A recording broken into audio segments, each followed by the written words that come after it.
This is RTV6 News at 6, working for you. We want to value human life, then we have to value all human lives.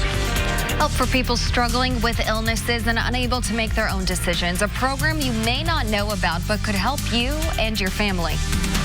This makes it look simple. My complicated forecast that includes snow and freezing rain. Longtime Indianapolis manufacturing facility Diamond Chain announces it will eventually close, impacting more than 200 employees. The new information into the RTV6 newsroom. And breaking news, partial results from the Iowa caucuses finally coming in right now after a nearly 24-hour delay caused by technical problems. With 62% of the precincts reporting, former South Bend Mayor Pete Buttigieg is leading in Iowa right now with 27% of the vote. He is followed by Senator Bernie Sanders with 25% of the vote. Further back is Senator Elizabeth Warren, Joe Biden, and Amy Klobuchar. It is unclear when the remaining results will be released by the party, which says it is still verifying data from caucuses around the state. The very latest on these results, including full analysis, coming up on World News Tonight with David Muir at 6:30. Good evening. I'm Amanda Starantino. There is help for people struggling with various illnesses and unable to make key decisions for themselves. RTV6's Stephanie Wade shows us a program you might not be aware of, but exists in many counties throughout the state. She's in Franklin tonight with the important program providing people with invaluable assistance. If we believe in the value and dignity of every human life, then we need, as a community, to somehow express that. And how folks in Johnson County are expressing that is by helping those who have been left behind. People with Alzheimer's, dementia, or mental illness living life on their own. Probably for most people, that's hard to fathom that there aren't family or friends, but there are individuals in the community in that situation. That's where the county's Volunteer Advocates for Seniors and Incapacitated Adults program comes in, providing court-appointed advocates to help people in need with financial and medical decision-making. They're not paying their bills. Maybe the utilities get cut off. A lot of people don't realize is the number of seniors that get dropped off at a nursing home. And the family member or friend does not come back ever. Lauren Reinierson worked at a nursing home where several residents benefited from what's called the VASIA program. She says it not only gives people who feel alone someone to help make critical, healthy life decisions. The behaviors that a resident could typically have at that age, they were starting to not be so severe. Anyone can make a referral for someone, a friend, a neighbor you think might need the help. From there, a physician evaluates them. Then the judge makes a decision to appoint a volunteer advocate. You know, we don't have probably many happy stories on the bench. Unfortunately, it's a dispute resolution place. That's where I think this program is so important. VASIA came to Johnson County 3 years ago at the urging of Superior Court 1 Judge Kevin Barton. Counties separately request grant money from the state and run the programs themselves. But the majority of Hoosier counties are not yet covered. Now expanding to Shelby County, these folks are hoping to change that. Think of them, okay, as your parents. What would you want for them? What would be your wish for them? Working for you, Stephanie Wade, RTV6. And they are hoping to spread the word about the VASIA program and also looking for more volunteers. To learn more or fill out a referral form, head over to our website at theindychannel.com or the RTV6 app. Right now, IMPD is looking for the person who stole a car with a child inside on the west side. We can report the 2-year-old is now safe, but the suspect is on the run. Metro Police tell us the woman left her car running with the toddler in the back seat and went inside of an animal hospital in the 4800 block of West Washington Street. This was around 3:30 in the afternoon. Investigators say that's when a person got into the car and drove off. According to IMPD, when the suspect realized a child was in the back, that person pulled over in the 1500 block of South Belmont Avenue. Police tell us the suspect knocked on someone's door, told the person in the home a child was in the car, and then the suspect ran off. Police say the 2-year-old is safe, but again, they are looking for the suspect. A nearly all-day rain across central Indiana continues into the 6 o'clock hour, and some big changes are coming. Chief Meteorologist Kevin Gregory is here with us now. And Kevin, what are you tracking right now with this rain? I'm staring at two things, the radar and the temperature, because it's critical here in the next 24, 36 hours. We're back to February. Hello. We talked about that big change on the way, and temperatures 30 degrees colder, even more than that in some spots. Light wintry mix tonight, round 2, and a little more substantial event tomorrow night. I'll define event here in a second. It will include some freezing rain, sleet, and accumulating snow in spots. Let's talk about accumulating snow. As we've figured so far, it still seems to be the case just northwest of a Terre Haute to Indy to Muncie line. Snow probability goes up. Accumulations may approach 3 inches in spots from Interstate 70 southeast. Less in the way of snow. We do have a little more concern for freezing rain. This is tomorrow night into Thursday morning. The big picture, we've got a situation here where when the temperature's above freezing from ground level up, you get all rain, but I think we'll see these surface temperatures or near surface temperatures cold enough that we get freezing rain and some sleet mixing in. This evening, it's all just light rain. Back to the west, though, here comes our wintry mix for later tonight. Temperatures will drop below the freezing mark. That's 11 o'clock tonight through the overnight. A light wintry mix. We'll be careful on the roads in the morning. We'll break down the rest of tomorrow coming up. Now to a developing story. More than 200 employees at a downtown manufacturing facility will soon be without a job. The Diamond Chain Company has been around for 130 years, and today they announced plans to move operations to Illinois. RTV6's Megan Singh-Torum found out why the company is moving and what's being done for its employees. This is the Diamond Chain manufacturing facility. It's located right near the convention center downtown on West and Kentucky Avenue. There are cars in the parking lot now, but that will soon change as employees learn operations will move to an existing facility in Fulton, Illinois. The Diamond Chain Company manufactures drive chain products. According to its website, it was founded in Indianapolis, and its products were used in some of the first airplanes and cars. Diamond Chain was acquired by the Timken Company in 2019. Company leaders say their lease at this facility is expiring, so it makes sense to move to the one they own in Illinois. This means the 240 employees here will be without a job. A spokesperson for the company says the relocation will be done over the next 2 to 3 years, and they will work with impacted employees. They said employees will continue to work through the transition. They will receive severance, and some will be able to apply for jobs at the new facility. Working for you, Megan Singh-Torum, RTV6. A spokesperson for the company said they are meeting with employees today. The move to Illinois could take between 2 to 3 years. We will continue to follow this story. Well, right now, Kokomo police are investigating after they found a man bound with duct tape in a bathtub after police found a woman dead of a gunshot wound. This tops the RTV6 news feed. Officers were called last night to a home on Cortland Avenue and West King Street in Kokomo. That's where they found 25-year-old Lachey Youngbeard dead in the backyard. Later, they found a 24-year-old man inside the home bound with duct tape over his mouth, wrists, and ankles. The man told police he had been held in the house for 11 days and that he was beaten and burned with hot water repeatedly. The man was taken to a hospital and his condition is not known. Metro Police are looking for this car in connection to a West Side homicide investigation. IMPD says officers believe this is the suspect vehicle connected to a fatal shooting early Sunday morning on Rockville Road, just east of Holt Road.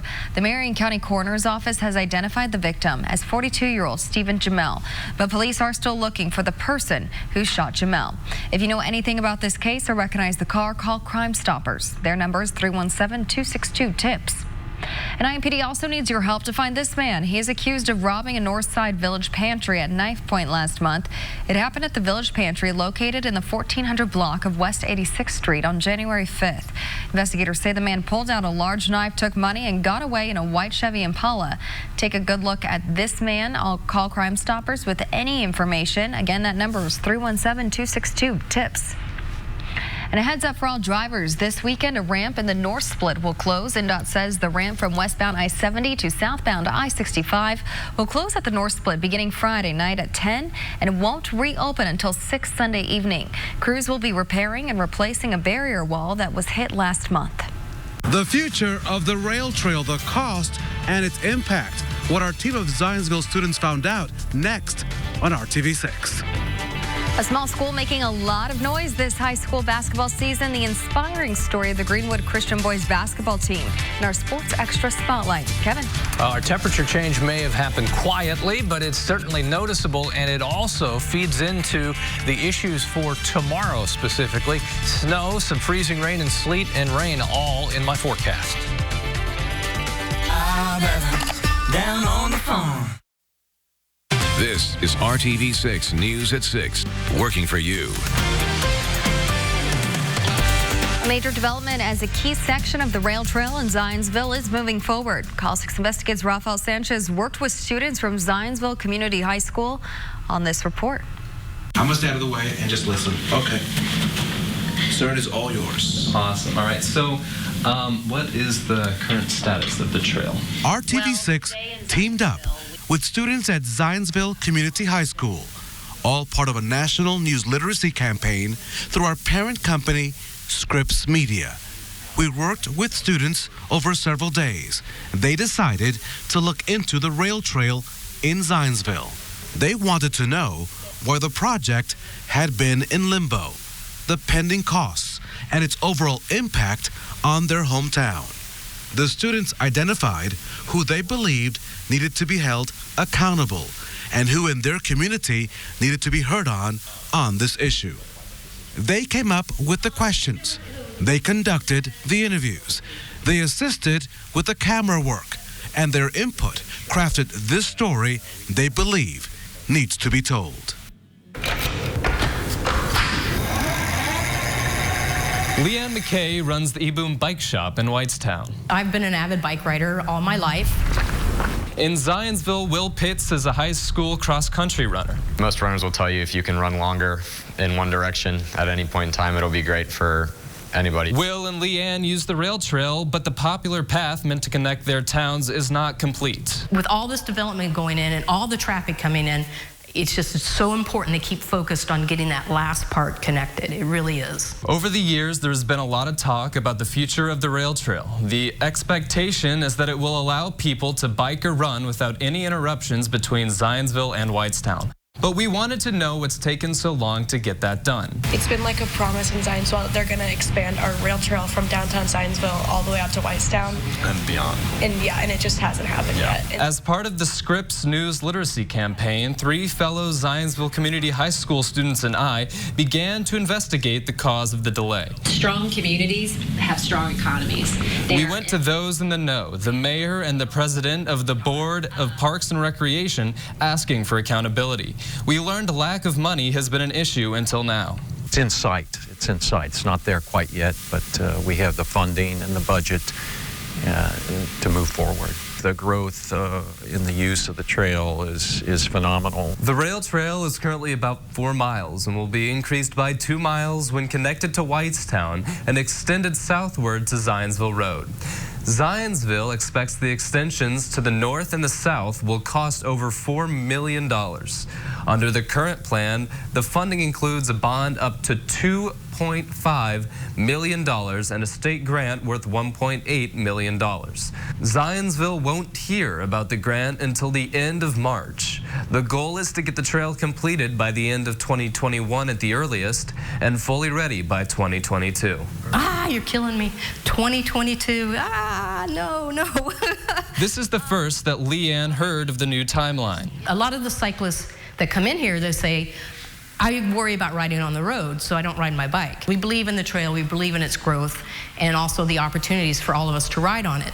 It's something that needs to be completed. The rail trail is considered the centerpiece of the town's outreach for people seeking healthy living and a potential attraction for businesses. The mayor's office sits on the trail. It's the reason she moved to Zionsville years ago. In a sense, it becomes a landmark. It becomes a feature. It becomes something that really is a crucial part of attracting people. While talking to the mayor, we shared this moment. Is there like a person dancing on the trail? I saw my brother. Yeah. So this is another thing. When it's a little bit gray outside, people wave a lot, which is pretty terrific. The rail trail is known as the spine, the major spoke from which all other paths will intersect. But it's the connection bridging two towns that people hope is not derailed and remains on track. Working for you in Zionsville, Logan Steeler, RTV6. As for the trails in Zionsville, the town manages over a 20-mile long trail system that links directly or indirectly to other trails. Within the next 2 years, there is a plan to add 3 miles of mountain bike trails in the future overlay Warman Park. Town leaders say their goal is to connect parks, schools, homes, and businesses. We have several digital extras involving this literacy project. We'll take you behind the scenes from our initial discussion with the students picking their topic to developing their questions for the interviews and collecting the data to tell this story.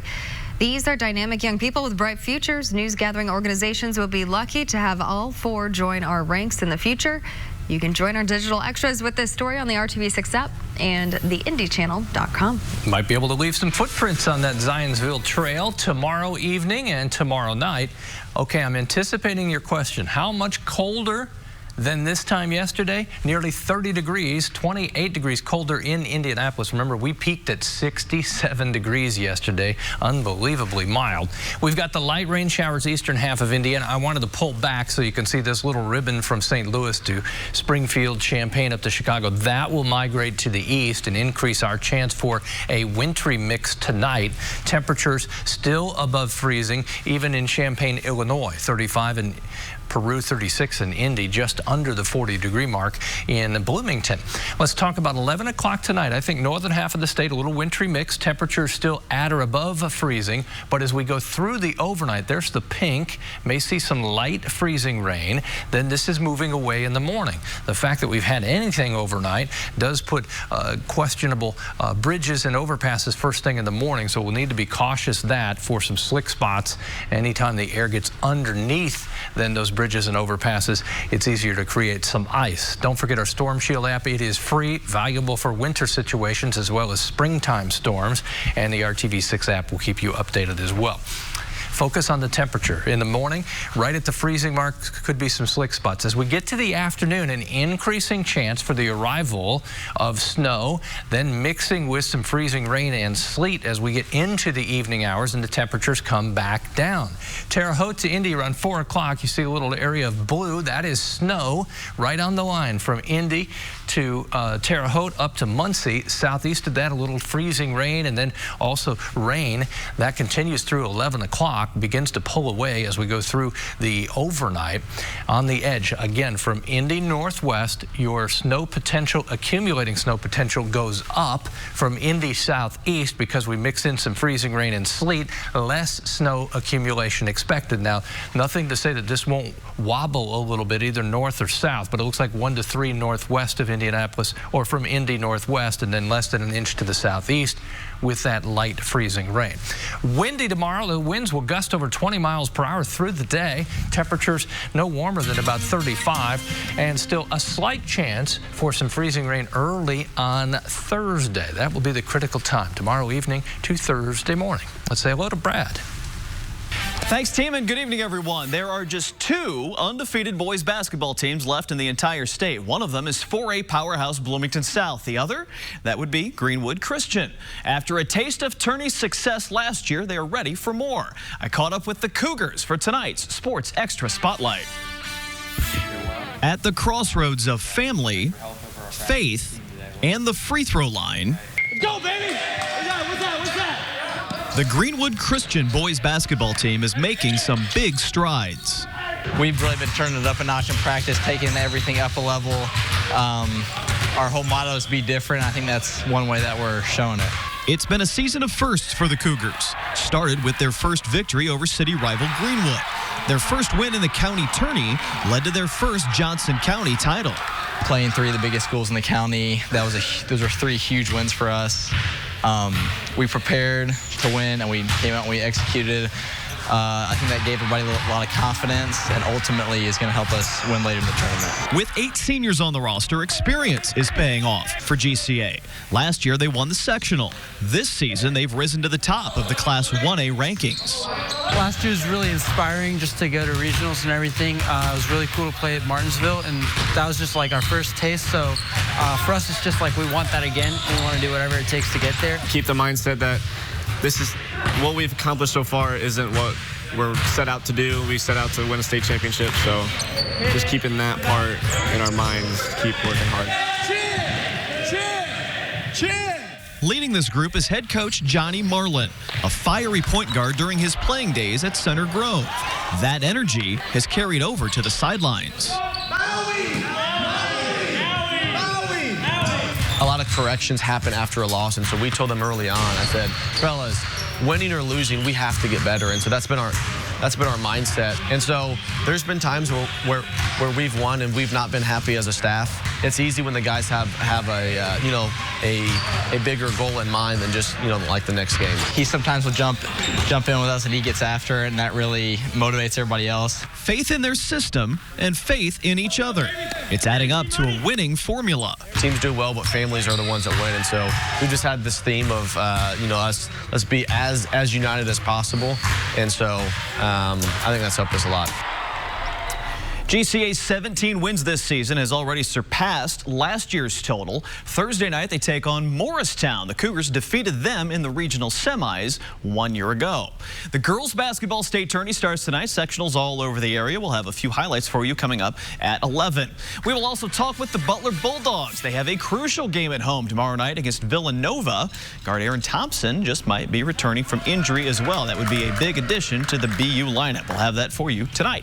Time for another break. The News at 6 continues next.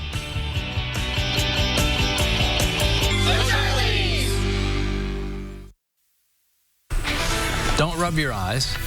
You don't have blurred vision. That's just the water on the camera. We've had a little wet outside. Yeah, we've had plenty of that through the day today, and it's a cold rain as well. Temperature at 35, as you can see in the lower right-hand corner of your screen. Let's talk about the headlines. Light wintry mix tonight. Maybe some slick spots in the morning. Round 2, more substantial tomorrow night. Rain, freezing rain, sleet, and some snow. There are the temperatures in the morning, just below the freezing mark. Okay, well, thanks for making RTV6 your choice for news. We'll be back here at 7.